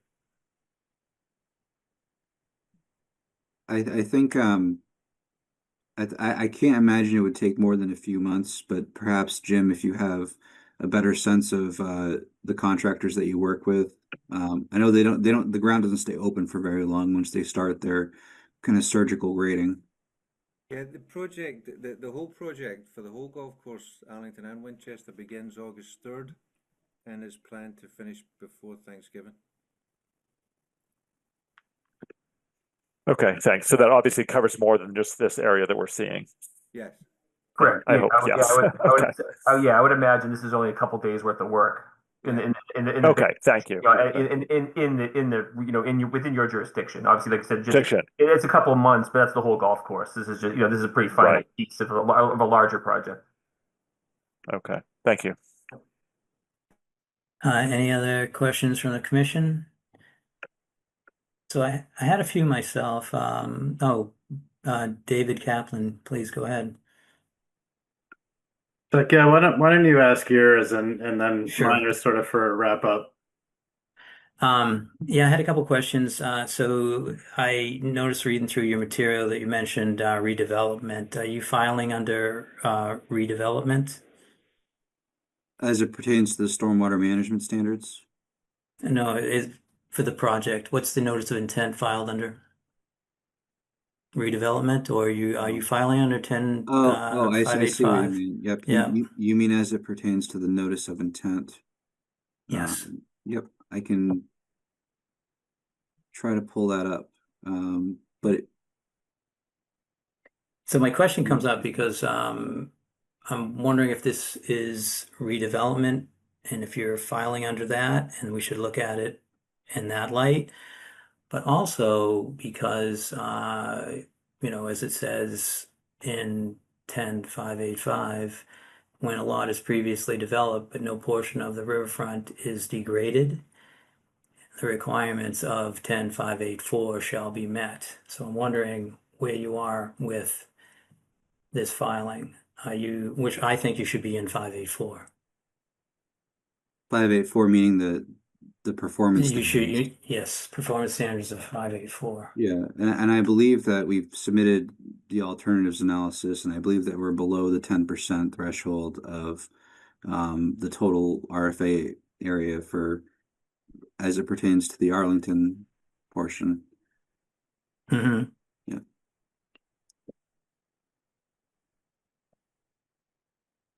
So you are filing under 10584. Is that what you're saying? You're not looking for any relief from the stormwater standards? I mean, I don't think we are. I can certainly research the question a little bit more carefully. I don't want to misspeak. But I think that the project generally conforms to the performance standards of the Rivers Act and 1058-4. I believe that we're meeting those thresholds, and I believe that we have an alternatives analysis. This is very location dependent work in that there are minor adjustments to existing landscape features that have been embedded in the course for decades. So we feel very confident and comfortable with the work that's proposed, but we're happy to take a deeper dive into the issues the commission has raised tonight. All right, so I'll still ask my question as without really knowing where you're at with 585 or 584, but in 585 it does say that the work has to result in an improvement over the existing conditions for the values of the resource area. And I was wondering what possible improvements are you proposing?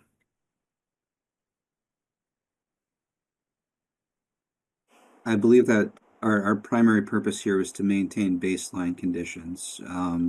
If it does seem that we're seeking relief under 10.5 under the redevelopment standards, I'll certainly look into that a little bit deeper and have a more robust answer for you the next time around. But what we're trying to propose is we're seeking an order of conditions, maintaining baseline conditions with these grading adjustments. But if the commission wants us to dig a little bit deeper and see what we can adjust to mitigate and improve, maybe those tee box plantings are an avenue for that. We're certainly, we can, talk internally and see what the club wants to do. I don't think I have a good answer for that at this juncture. Sure. My other question is keying in on that same spot that David Kaplan and Nathaniel Stevens talked about. To me, when I look at this, I look at the grading and I look all around where the grading is in this particular area, where that memorial stone is or spring. That on the plan to me says there's a tree row there or there's shrubs or something. I'm wondering, since you are removing that and you're doing that within, the riverfront, where is that vegetation going to be replaced? I don't think that's a symbol for grass, so it would be shrubs, so I would expect some shrub replacement somewhere.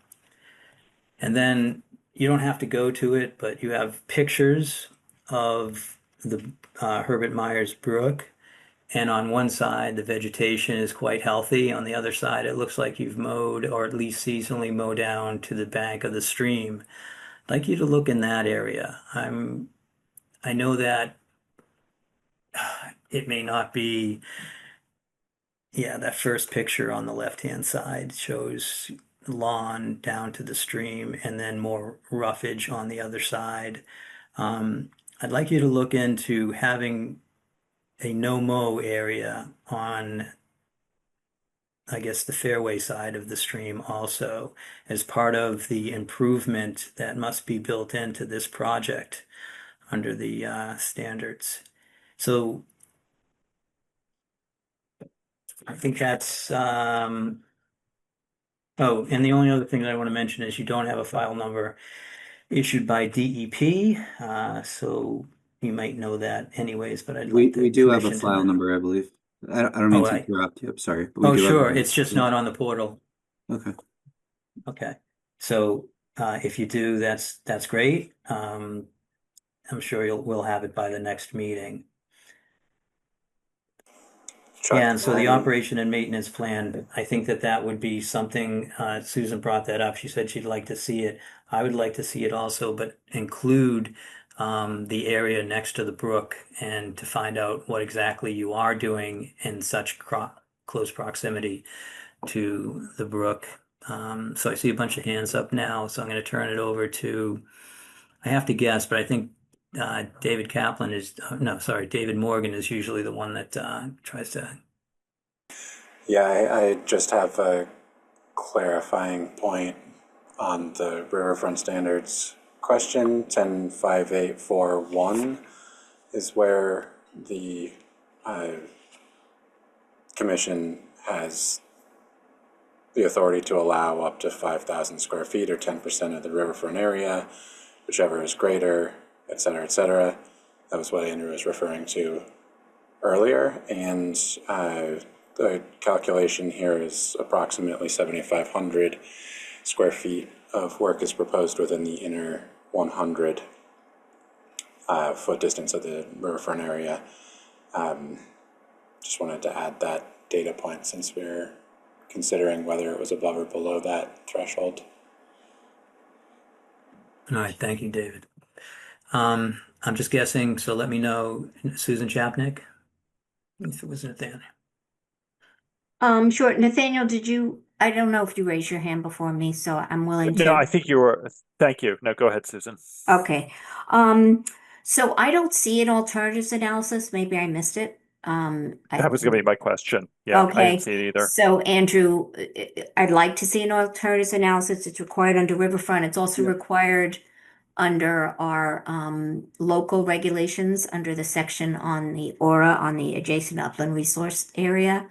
Yeah. Also, in our Arlington wetlands regulations, I'd encourage you to read them. We have a climate change resiliency section. There are standards in there that you need to have a narrative description about how you've met them. So we would like to see that as well. It appears to be missing. Thank you. Susan, I think in the narrative there was a discussion about the master plan having alternatives, but we didn't get a copy of the master plan, so maybe that's what you're referring to. So I guess we will receive that and then move forward with our thoughts on the master plan. Nathaniel, Stephen, you still have your hand up. Yeah, I do. And actually, just to refine that point, I don't think the master plan is, well, I guess we could get the master plan, but I think we need a explicit alternatives analysis about how this project meets the riverfront area standards, whether that's 10.584 or 10.585 for redevelopment or previously degraded, which I don't think we were where we don't know where we landed on that in this discussion. But yeah, I didn't see it either. Maybe it was submitted and just wasn't posted, but I didn't see a narrative about how the project met any of the performance standards that might apply. I thought there was a supplemental package that was issued on December 3rd. I saw. Yeah, we had that, but I think that's where these pictures were included in, and that there was quite a bit of stormwater management information on that, but I didn't see anything explicitly mentioning 10.58 in there, so I wasn't sure if it wasn't posted. But nope, I appreciate the point raised by the commission, and we'll take a critical look at that and see what we can provide for supplemental information. Thanks. All right. Are there any other questions from the commission? Any questions from anyone attending tonight's hearing that are abutters or just interested parties to the golf club project? Please raise your hand. I actually can't. if they raise your hand, I can see, but if you're waving, I can't see that with the screen up here. So I'm not seeing anyone. Anyone? David's shaking his head. Yep. Okay, back to the commission. Any further questions? Just so we make sure we have all of our questions in for the next time this comes up. And I think, Beals and Thomas, are you presenting a different, you're going to be here with two notices of intent at our next meeting on January 8th? Yep, I believe we'll be here for this project as well as the facilities building. Yep. Okay. All right. So we're going to have two projects at our next meeting. So I'd like to move this forward as much as possible with all of our questions. So I'm going to go with David Kaplan. Yeah, thank you. Just real quickly, I'm thinking in the future, if we, do issue an order of conditions for this work, I know our standard conditions are going to have a lot of information that I assume are going to conflict, a lot of conditions that are going to conflict with how they currently manage the golf course. So I just wanted to point that out and try to understand if there's a conversation around that or how those conditions will be, received and implemented in the future. If I may, so the question is the compatibility between the general conditions and special conditions of an order and the operations and maintenance of the golf course. Correct. Yep, we can certainly look at that.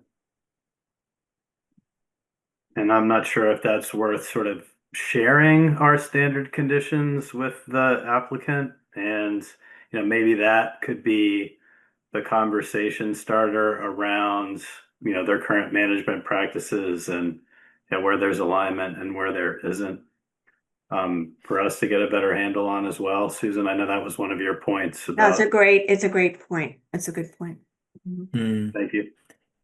I also feel like I'm on my heels a little bit. I'm not sure if anyone else on the commission, because we haven't resolved where you're filing under 10584 or 5, and I would have more questions. So I think when we find that out, if it was 585, I would insist that you come up with some restoration or mitigation for the alteration that you have, because I know that David Kaplan brought up that you are moving the project closer to the riverfront than its existing conditions. So under that circumstance, you have to meet F or G, and that's mitigation or alteration. So that's what the redevelopment looks like. We're back to vegetation, planting, protection, riverfront improvements, and it's probably very similar in 584, but it it does look like that we may move on and have additional questions at our next meeting, even though that's going to be our second discussion on this very same project. So with that, I'm going to turn to Susan Chapnick. I saw your hand first. Thank you. Thanks, Chuck. You had mentioned that you already have an order of conditions for Winchester. Correct. Yep. Were any of your project work within wetlands in Winchester? Did you get an order of conditions from their commission? Yep, we received an order of conditions from the Winchester Conservation Commission. There wasn't riverfront area on that stretch of brook, but it was within their buffer zone and their setbacks. I think that would be helpful I personally would find that helpful to see. I mean, it would be if we're going to recommend maybe tweaks in your management of these areas, like David said, when we look at our standard conditions versus your operation and maintenance plan, it might be helpful to see if Winchester had said anything about that. I don't know, Chuck, if you want to go there or not. I just thought it might be helpful. That's fine, but I think on the plan you can see that Winchester, so Arlington is riverfront and kind of grass areas and tees. I think as soon as you move over the line, you're into parking lot, the clubhouse, and so you might be further away from our resource areas than you expect. So their buffer zone comments but it's always good. We always look at Lexington's also. Mhm. So I just want to say there's probably Yeah. some differences with how they treat that. Right, but I think it would be helpful. So if you could just provide that, your order of conditions from Winchester. Yep, we'll Yeah, certainly do that. Yep. share that. Thank you. Nathaniel Stevens. Thanks, Chuck. I was just, as our discussion goes on and on about 584 versus 585, I'm just looking at these photographs. I guess I would just say to Andrew and Beals and Thomas, it's gonna take a lot to convince me that this fits under 585. I remember Alicia Galen, the circuit manager, a circuit rider in one of the trainings, sort of screaming and saying, lawn is not previously degraded. So I'll just leave it at that comment. But I will personally take a lot of convincing to see how this would fit under 585. But I agree. In fact, I downloaded that's that a challenge for you. presentation. That presentation was excellent that she did on Riverfront. Yeah, I think we're all on the same page. I just wanted to be more accommodative when I brought it up. So yeah, and it was unclear. I looked at the notice of intent and it wasn't checked off, but in the stormwater, they mentioned redevelopment. So there was a little bit of ambiguity between the two Well, documents. remember, there was different. I think there is a topic of redevelopment in the stormwater standards. I don't think it always coincides with the definition of redevelopment or previously degraded in the riverfront area standards. Yeah, It's not 100% overlap. But should we do a list of what we're expecting for additional information before someone makes a motion to continue? Sure. So it's going to be 10584. We want to make sure that you meet the standards, and you should run down the standards and tell us how you're meeting each one. That would be great. Same thing with the stormwater standards in 584.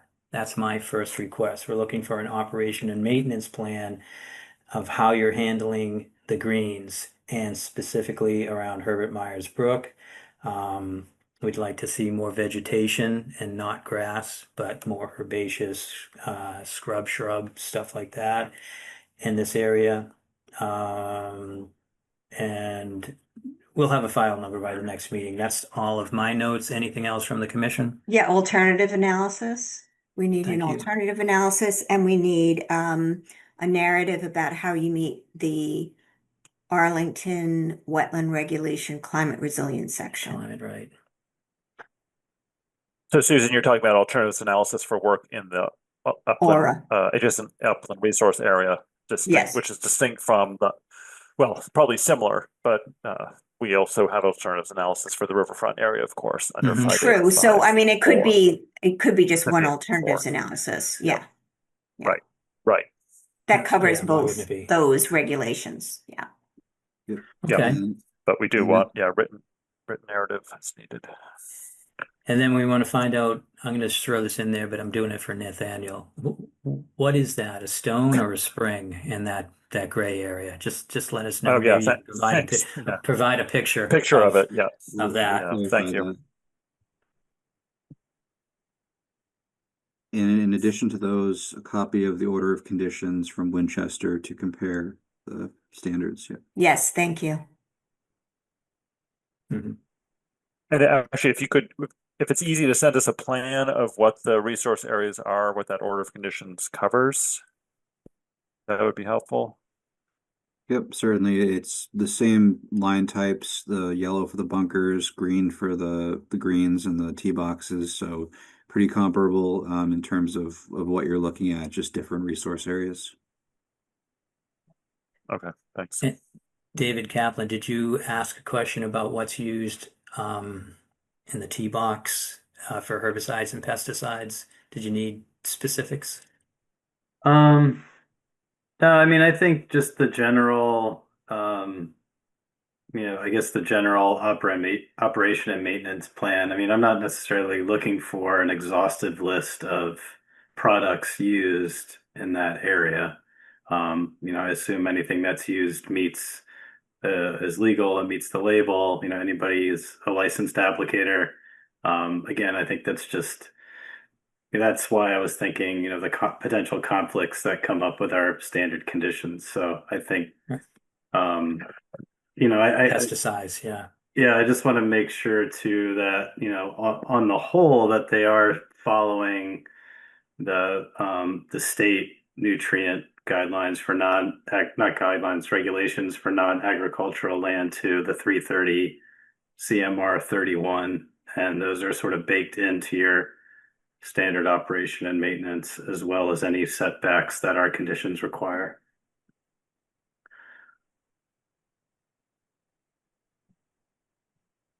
Okay.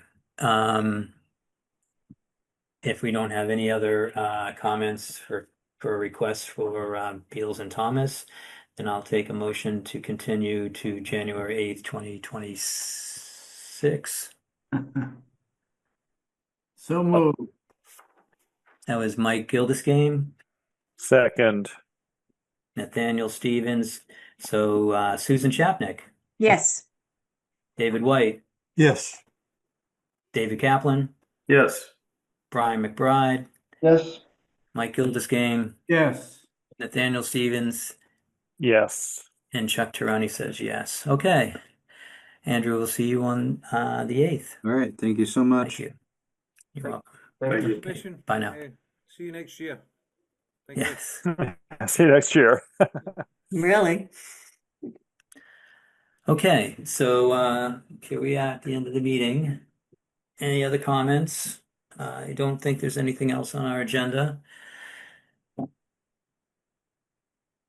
Any comments from people attending tonight's meeting? Happy holidays. Yeah. Happy holidays and Happy to New Year. We everyone. won't see you Yeah, till the busy new- next couple of Next weeks. year. All right, Can't so believe let's have motion to adjourn. So moved. I'll And second. so moved, and then just everybody, we'll see you later. So long. Unanimous wave. All right. Yeah. Good night, everyone. Happy holidays. Happy New Oh, Year. happy holidays. Happy New Year. Yeah. Bye. Bye-bye.